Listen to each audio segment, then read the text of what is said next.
What's up, YX High School? How we doing? Yeah, good to see you guys. Thank you for that. I appreciate that. Hey, welcome. Let me also join in and say Happy Mother's Day to you. I hope you're celebrating mom well today, even if it is what Lucas is doing by just giving her space. I think that's great. I'm celebrating not only my mom, but the incredible mom to my kids right here, Katie, my wife.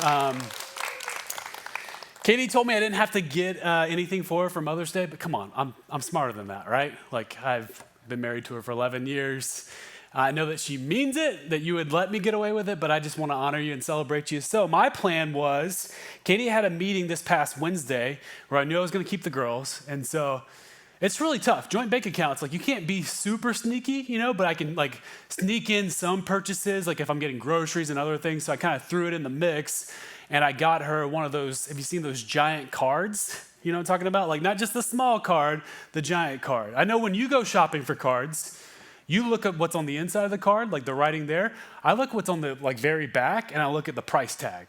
That's just me. I love my wife and I love my family members and people that I want to get cards for, but I'm also frugal. And so when I saw that it was only like $1 more for like the big card, I was like, oh, game on. And so I had this whole plan.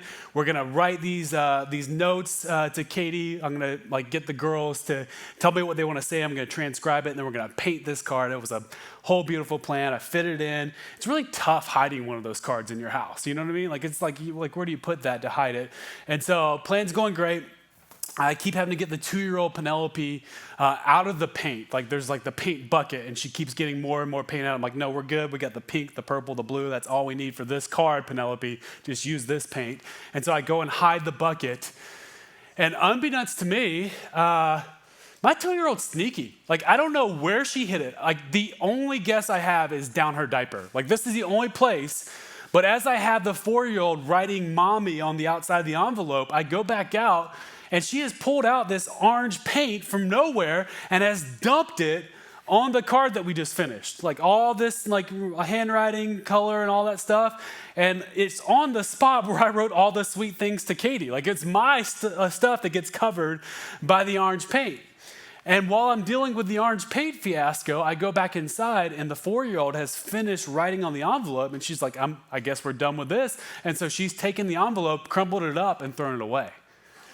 So nothing's going to plan. And so I produced this card for my wife for Mother's Day, and it's this crumpled mess of orange. And I'm like, here you go.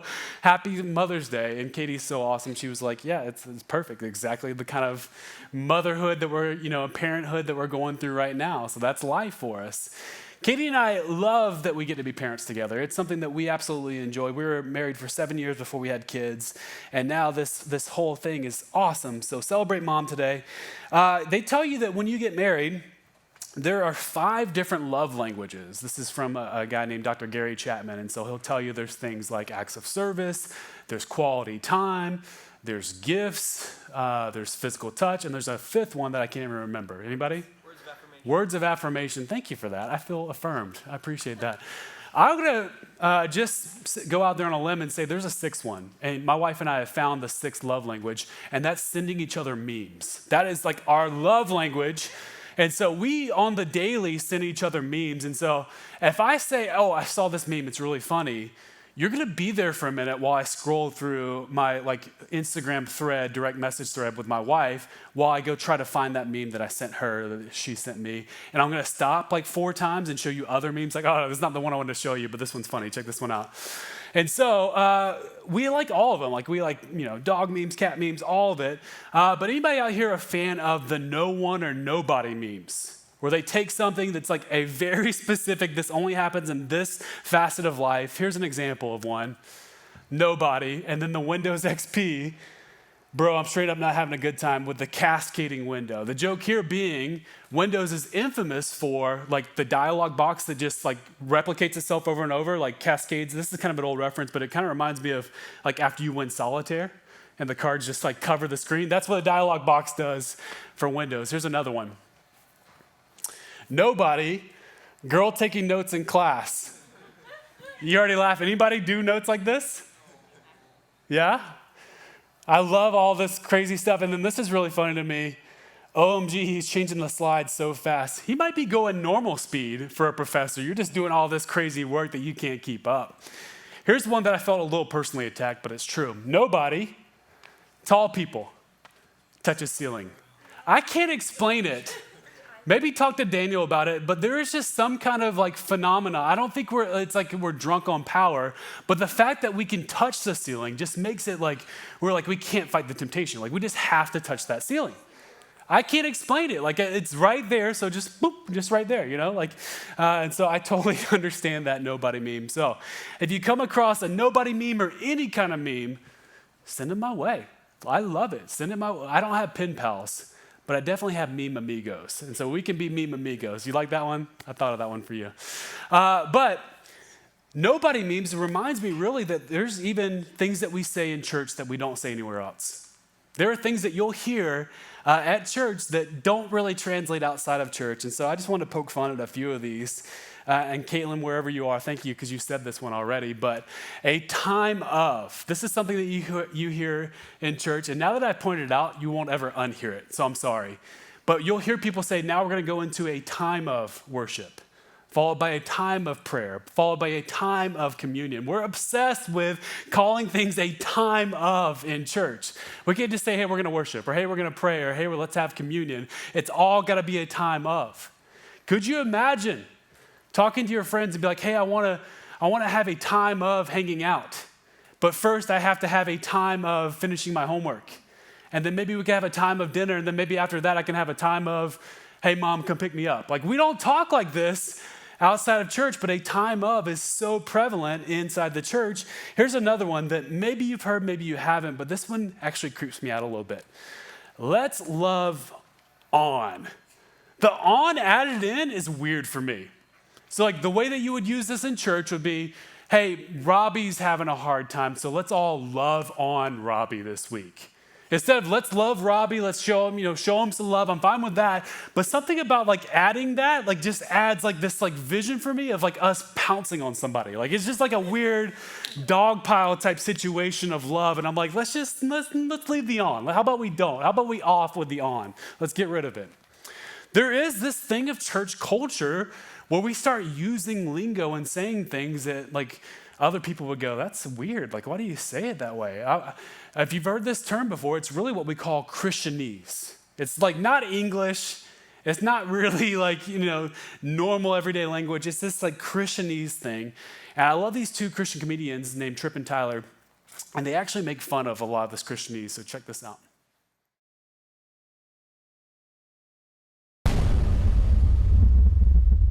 Bless his heart. I think he's backsliding. I think I saw him drink. Yeah, but in moderation. I just wasn't seeing much fruit. He's going down a slippery slope. How's your heart, man? How's your heart? I'm just such a words guy. It was a total God thing. I'm blessed. Been working on my testimony. Is that secular music? We're opening with a secular song tonight. Wait, is this a secular song? Isn't she secular? Which station's The Fish? 104.3 The Fish. Safe for the whole family. You know he's a believer. I think he's saved. I just pray you'd give him traveling mercies. Pray for all Tyler's unspokens. Echo that. Just really like to echo Tyler's prayer, Father. I echo that echo of my echo of his echo. I really feel like I'm being released from this, I'm trying to be relevant. I'm just trying to be in the world, not of it. Hey, do you want to join our small group? You want to join my D group? You want to join my cell group, community group, access group, accountability group, Acts 27 group? Dude, he brought it. He brought the word. That service last night rocked me. They're pretty purpose-driven. Yeah, it's seeker. Don't they do seeker service there? I feel like he's gotten really watered down. I don't feel like he really teaches the word.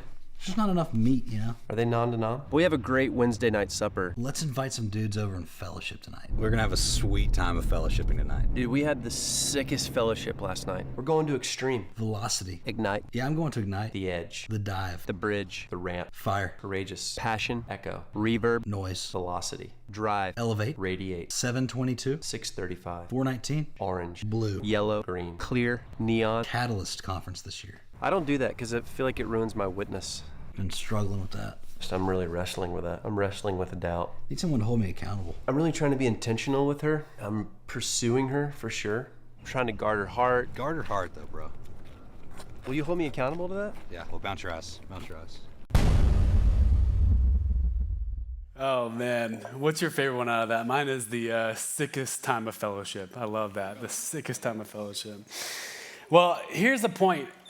We have following Jesus, and then we have church culture. Now, those two things get muddied a lot, right? But I think it's important that we separate those things out, because sometimes we can see those start to blend together in such a weird way. For example, I'm from the South, and so I noticed a trend that guys would start coming to church, give their life to Jesus, start following Jesus, and they would sell their pickup trucks, stop wearing like cowboy boots and cowboy hats, and start dressing like more like trendy hipster. Like, it was the weirdest thing to watch of, like, as they followed Jesus, they changed their clothing and their outfit because that's how more people at church dressed. Super weird. Like, it was like this church culture thing of like, okay, now I'm going to follow Jesus. I'm going to change everything about me when it comes to like even my style. And so it's this weird thing that happens sometimes in church. And so I just want to point out some of those things. For example, hanging out in coffee shops. You don't have to like that to be a follower of Jesus. Despite what you've been told or what is the unwritten rule, you don't actually have to spend 7 hours a day hanging out in a coffee shop to be a Christian. Here's another one. Now, I understand this rule, but I just want to poke fun at it. Don't cuss in church. Now, this is kind of an unwritten rule, and so you'll hear somebody like let a word slip, and somebody be like, hey, bro, like, stop, it's church, like, don't do that. And the weird thing is about this is, like, we know very clearly from the New Testament that this is now church, like that, like my body is now the temple of God. And so we've made something about like the parameter of being in the building of like, hey, I would normally say this completely outside the building, but when I'm in this building, I change my language up. And I'm just curious of this unwritten rule, like how wide is that parameter? Like, are you okay once you get to the courtyard? You know, like, can you let them fly once you're in the parking lot? Or is it like, nope, as soon as you turn on Newhall Ranch, you can say whatever you want. Like, it's just a weird unwritten rule for me of this church culture thing. And so as we look at this last part of Galatians 6, this is exactly what the writer named Paul is dealing with. He has started this church in Galatia. He's writing this letter back to them. And what he's finding out is that people have taken following Jesus and kind of done this weird, muddy blend of like church culture into it, of like, this is just as important as following Jesus. And so that's what he's addressing as we look at it. So go find in your Bible, Galatians 6, verse 11. If you don't have it, you can use your phone. If you don't have that, you can use the screen. Galatians 6, starting in verse 11, we're going to look through at verse 18. Here's what it says. Verse 11, see with what large letters I am writing to you with my own hand. Now, I told you about the card earlier where I had Piper tell me what she wanted to say, and I wrote it for Katie. This is what Paul would do because he's using somebody that's more of like a transcriber that can actually pin his thoughts down. So as he talks, he would a lot of times use for these letters to the churches, he would use somebody else to pin his words. And so that's what he was doing in Galatia up until this point. With this letter, he's had somebody else write it, and then suddenly, he's like, in his own handwriting is this big, bold, ugly handwriting compared to what the scribe was doing for him, what the person that was writing for him was doing. And so he basically knows that this church is going to read this letter out loud for the people of the church, and so he interrupts the regular flow of pretty penmanship. Why? It wasn't that just the guy couldn't come and help that day. He's doing it on purpose because he wants to say something that just captures their attention. He wants to make this last point really stick, and so he's like, I don't want this to be pretty. I want this to be real, raw, and ugly, and I'm just going to say exactly what I mean. And so he's like, give me the pen. I'm going to write this part. And so here's what he writes in verse 12.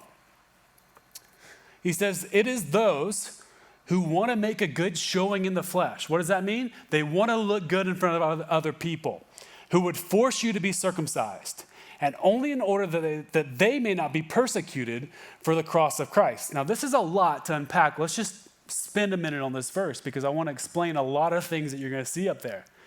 First and foremost, let's talk about circumcision. Oh, yeah, somebody knows what it means. Last week, Dominic de Blasio, one of our seniors, gave the message in Galatians 6, and he did an awesome job. So good. It's going to be on YouTube tomorrow. You can watch it. And as he was preparing, getting ready, and practicing and all that, I just kept reminding him, like, hey, at least we didn't stick you with the week on circumcision. Like, count your blessings. You don't have to talk about that. So let's talk about it for a second. What is circumcision? as we smile and laugh through this.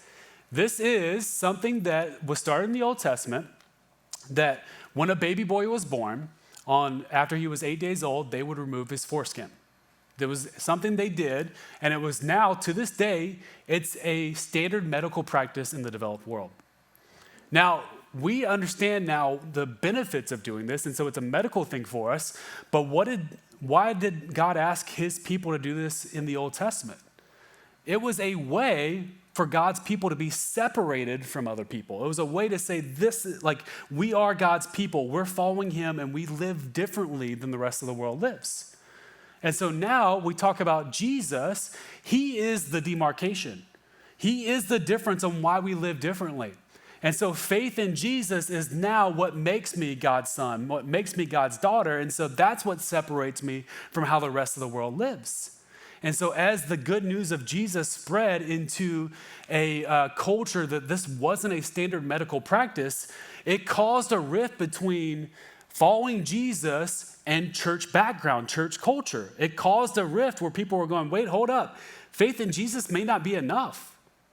These people that are coming to faith, they also need to be circumcised. Like this is ingrained in them, that this is what makes us God's people.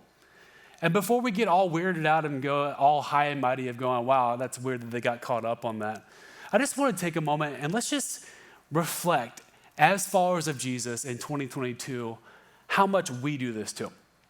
How much we bring in church culture and kind of make it the same thing as following Jesus. Now, I don't have a background with a church that has a lot of liturgy. What that means is where the pastor will say something that's written, he'll say it out loud, and the rest of the church will have like a paragraph that they say back to the pastor or priest. Maybe you do, I just don't. So I would imagine it'd be weird for me, as I understand what following Jesus is, if somebody came into like a real life church and said, hey, like you're not really a Christian, you're not really a church unless you have liturgy. Unless you have these statements that other people say, you're not really following Jesus.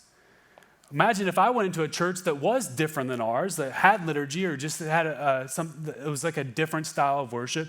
And I said, you know what? You're not really a church. You're not really pointing people towards Jesus unless you have really cool videos that you play before your messages. Unless you have skinny jeans and you have a strong sneaker game. Like, I don't know if it's really church, man. Like, I don't know if that's really the thing. We all get caught up on the outside things. We all get caught up in, well, this is how I found Jesus, and this is what I like, and this is my preference. And so let's not just get weirded out by them getting caught up on circumcision. We all have things in us that we go, this is just as important to me as following Jesus. How do you know that? Because as soon as that starts getting removed, it makes you uncomfortable. As soon as it becomes actually about putting your faith in Jesus and nothing else, you're like, wait, what about this thing though? And what about that? And if they don't know this, or if they don't know that, if they don't get the references in that Tripp and Tyler video, or what are we doing? And so it gets this sneaky thing in us where we just start doing this naturally.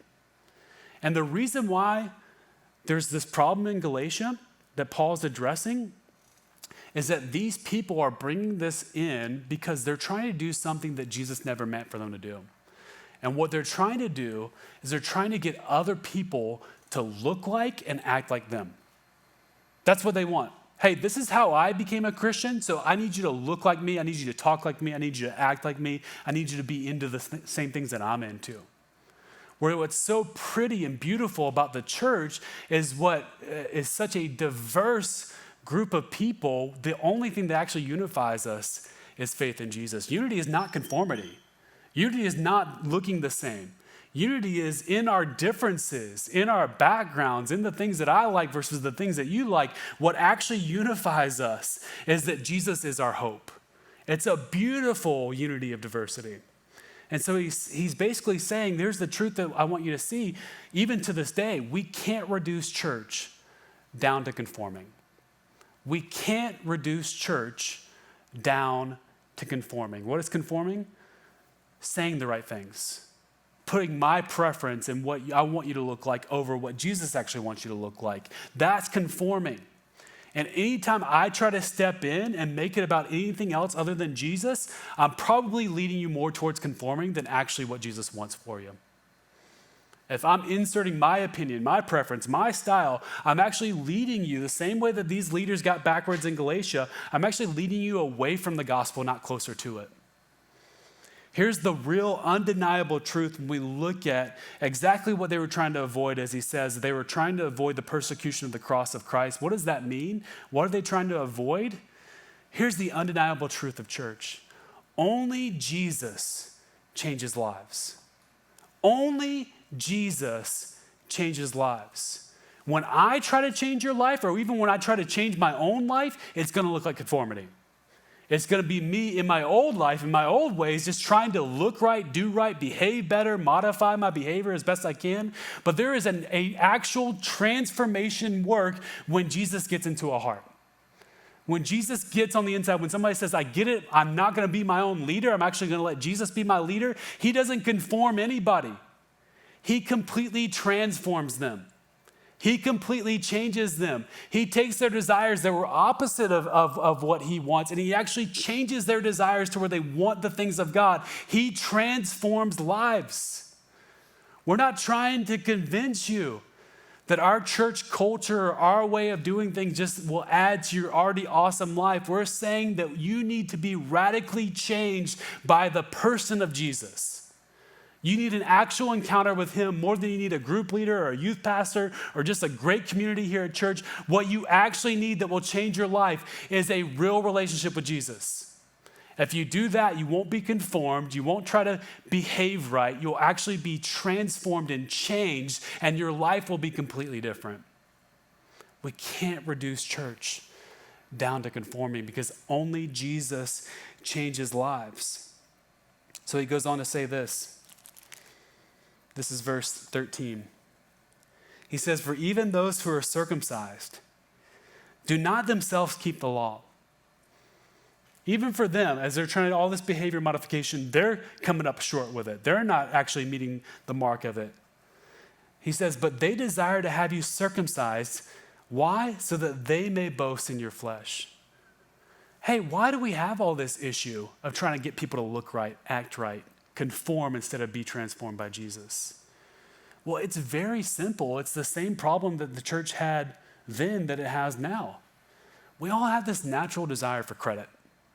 We want people to notice our accomplishments. We want people to notice when we're doing a good job. And so it's so easy for the desire for credit to sneak into every facet of life. Let's just zoom out for a second and not even talk about the facet of church or church leadership. Let's talk about just this desire that we have for wanting people to take notice of us. You ever notice how much it rubs you the wrong way as somebody else takes credit for your idea? You ever notice if you actually did something good, but then it looks like you actually just set somebody else up to look better than you, and how it just hits you in such a real way you can't get past it? It's because you have, just like me, this natural craving for credit. You want to know that your life is making a difference, that you have this deep purpose, that you are special, that you are believed in, that you are smart enough, strong enough, capable enough. And so we all have this deep desire for credit. And it comes in even into our Christianity. It comes in even to following Jesus. But here's what I want you to see about this. Our craving for credit gets in the way of Jesus changing people. First and foremost, it gets in my own way. Because what does it mean? I'll take scripture, I'll take truth of what Jesus says when he says, come to me, all who are weary and heavy laden and burdened, and I will give you rest. I will bring healing. I'll be with you in the middle of your sin struggle. And I say, because of my need for credit, no thanks, Jesus, I'm good. I want to figure this out on my own. I want to be strong enough. I want to be smart enough. I want to be committed enough. I want to get this thing right. I don't want anybody to know about this sin struggle. I don't want anybody to know that I can't be capable enough, especially even you. And so when he's saying, bring me the mess of your life, bring me all that stuff, I will change you. We, because of credit, say, I'm good. I'll see you once I figure this out. I'll see you once I have this really under wraps. I'll see you, Jesus, once I really can figure this out, because if you do it for me, then I can't take the credit. So it robs us first and foremost of Jesus changing our lives. And then it gets in the way of us helping other people follow Jesus too. And it is great for anybody that's stepping up and saying, I want to help other people follow Jesus. But let's be cautious of what's in our heart, of what our desires are. Have you caught yourself saying things like, oh, I brought her to church. Oh, I noticed that that they really respond to me when I'm leading the small group. Everybody loves what I have to say in group. It sneaks in us where we have this desire for credit, and it just comes into every aspect of our lives. And here's the problem with that. All the real accomplishment and all the credit for our lives, all the good in our lives is actually attributed to the Creator and not us. You have your incredible intelligence because of the Creator. You have your free will because of the Creator. You have your ability to work hard for the Creator. And so as we say, I need people to notice, God's saying, I notice. And I gave you every single ounce of energy. I gave you every single breath along the way. Why is my noticing not enough for you? Can I notice you? Can you just be special, not because you did anything for me, but because I loved you, I created you, and I gave you life through Jesus? Can you just rest in my accomplishment for a second? I know that you think this accomplishment, this credit will do something for you, but God is such a good Father that even with what we want, He knows what we really need. He takes notice. He has deep purpose and satisfaction for your life. He's going to bring you out of credit so that He can actually do some crazy, incredible things through you.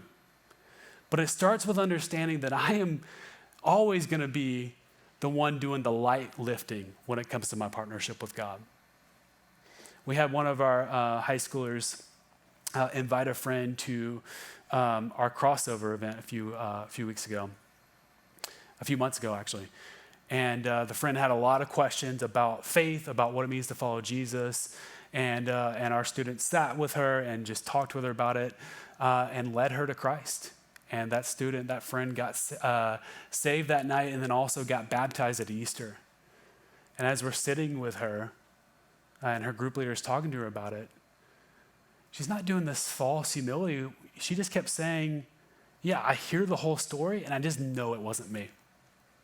I just know it wasn't me. What does that mean? I understand that God gets all the credit in my life. I understand that I'm already awesome because the one who is awesome says so.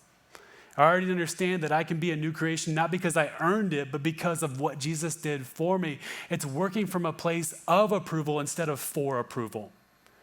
And so she's resolving this thing. I'm not saying you got to go in every facet of life and make sure that people know that you're humble. You can still say thank you when someone says good job, but what you've resolved on the inside is that I know who's doing the heavy lifting in my life. I know who actually changes lives, including my own, and only Jesus is the reason why I have anything.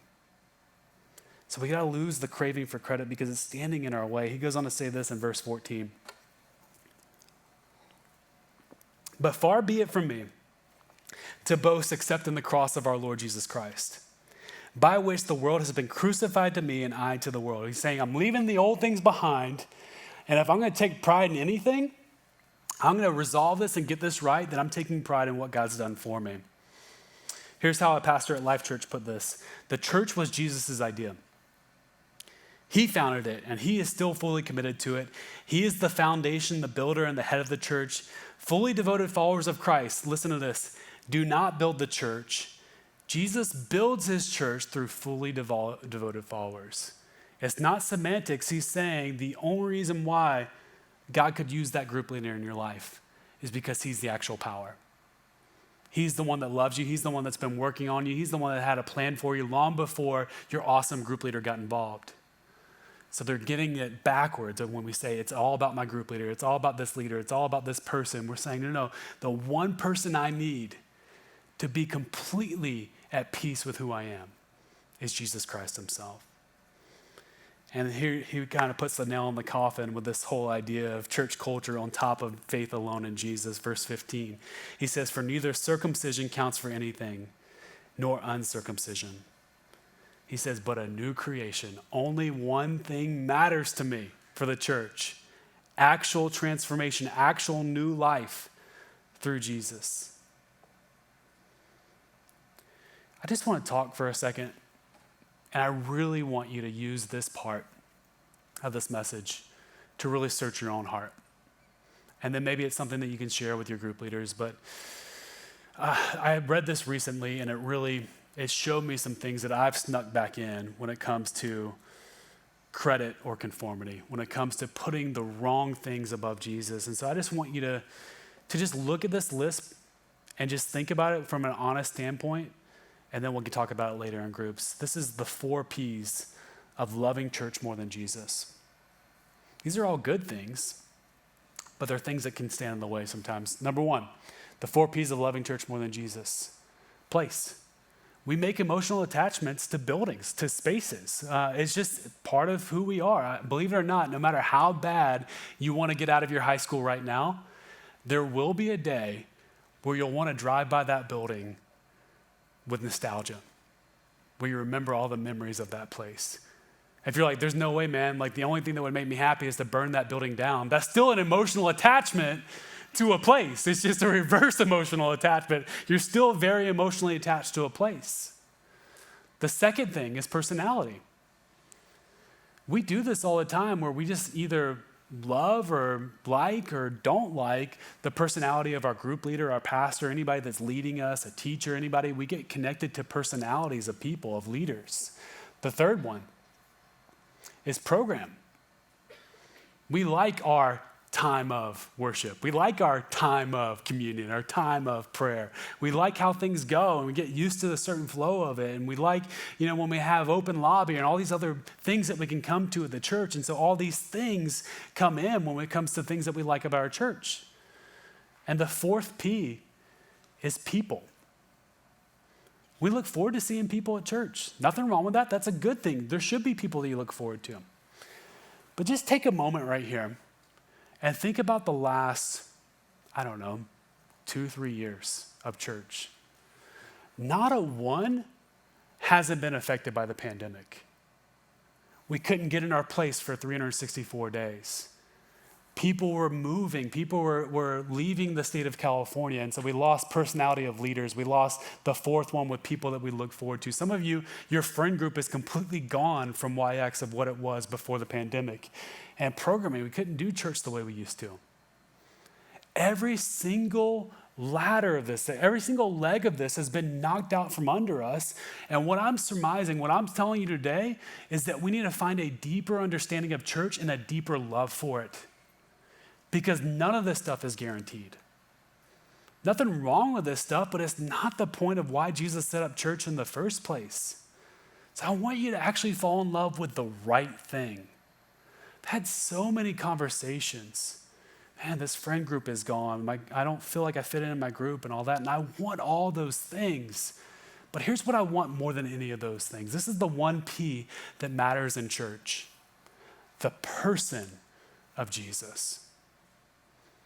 If we can make church about that, we can be a little bit more open-handed when the programming changes, when the place changes, when the personality changes, when the people change, when we actually love this, that we get to be transformed, that we get to worship him, that we actually get to encounter him as a real person who wants to affect our everyday life, that he wants to transform us. That means that we're a little bit more resilient when it comes to the other 4 Ps. We're built to last a little bit more. We're not going, I'm going to leave my church because of a pandemic. I'm going to leave my church because I lost my preference. I'm going to leave my church because the people have changed. All that stuff is fine. I understand the value of that stuff, but all of it was meant to be subservient to the person of Jesus. All that stuff should be pointing you to a real relationship with him that actually transforms you every day into being more of the person he called you to be. Friends, let's not love the wrong things about church. Let's enjoy them. Let's understand that they're an important piece of what we do, but it is not the reason we meet every single week. The person of Jesus is enough. He's enough. And here's Paul's promise if we'll do this. This is how he ends his letter. And it's so beautiful. He says in verse 16, and as for all who walk by this rule, that only Jesus changes lives, that he's enough, that there won't ever be any other thing that you could put that's worth faith alone in Jesus. As for all who walk by this rule, peace and mercy be upon them and upon the Israel of God. The Israel of God, we talked about this, is not circumcision anymore. It is anybody who's put their faith in Jesus is the Israel of God, the house of God, God's people. He's saying if you'll walk by Jesus alone, you'll always have peace. There'll always be grace on your life. There'll always be mercy for what you're going through. It's exactly what you need. Man, if we can lose the craving for conformity, if we just look the part, if we can lose the need for credit, Jesus can do some pretty radically transforming things in church. He can do some things that you could never be tempted to say, well, it was the personality of the leader, or we prayed the right thing, or we said the right thing, or we finally figured this out. It's going to be one of those things where it's just so clearly to anybody that looks at it, that was an only Jesus thing. That was an only God thing. I would not even be tempted to take credit for my own life and how it's changed because I know that by only Jesus was I transformed. If you can get on the other side of that, there is so much peace and mercy. So I just want to give you two practical things. Number one, replace credit with worship. You think you need credit. You want credit because it promises the feel goods, but what worship is peace and mercy. It's getting the right thing in order to where you can actually understand that your life does have deep meaning, it has deep satisfaction, there is a purpose for it, and you can move forward in worship for everything that you do, actually giving the credit to God for. God, thank you that this is all yours, and I get to be a part of what you're doing. It's resolving the right thing in you of going, everything is worship, and that when I do that, I'm without I don't need anything. I'm completely at peace. I'm completely I have mercy. I have grace. I know that I'm God's kid. I know that he loves me. And I just live and love putting a smile on his face. I didn't plan on saying this, but I remember this Jim Carrey quote where he said, I just wish that everybody would get famous, that everybody would make a lot of money, and everybody would be successful so that they could see that that's still not the answer. Credit promises the moon. But what you really crave, because God made you for himself, he made you for relationship, what you actually crave in your soul's deepest longing is everyday worship, not credit. You do that, credit will never be enough. Compliments will roll off your back because it's that's great, that's cool. I know that was Jesus, but it's so cool that you took notice of that. And here's the second one. I'll bring this really back down to earth for our personal way that we live every day. The difference between conforming and being transformed is who you rely on. On the everyday personal level, this is the point. I want to live with my understanding that I need Jesus. Spiritual growth for you is not how long can I go without spending time with him. I'm strong enough, I can handle this. Spiritual growth is just a more frequent and more tight clinging to my Jesus. It's a more I just need you every single day, so I'm not going to go as long without you. I just need you because I understand that anytime I try to put in my effort without you, I'm just trying to act right, I'm trying to do right, I'm trying to conform, and what I really need is transformation here. So resolve this in you and be okay with the fact that you're going to have to rely on Jesus and not yourself. If we do this, I promise you we'll see Jesus change lives, and he'll use us to do that. Let's pray. Paul, thank you for picking up the pen and giving us this last part of your letter in such a real and raw way. God, I thank you that there is a principle for us to see here that transcends just the issue of circumcision. There are things that get in the way that actually stop us, and we don't want credit or conformity to be either of those things anymore.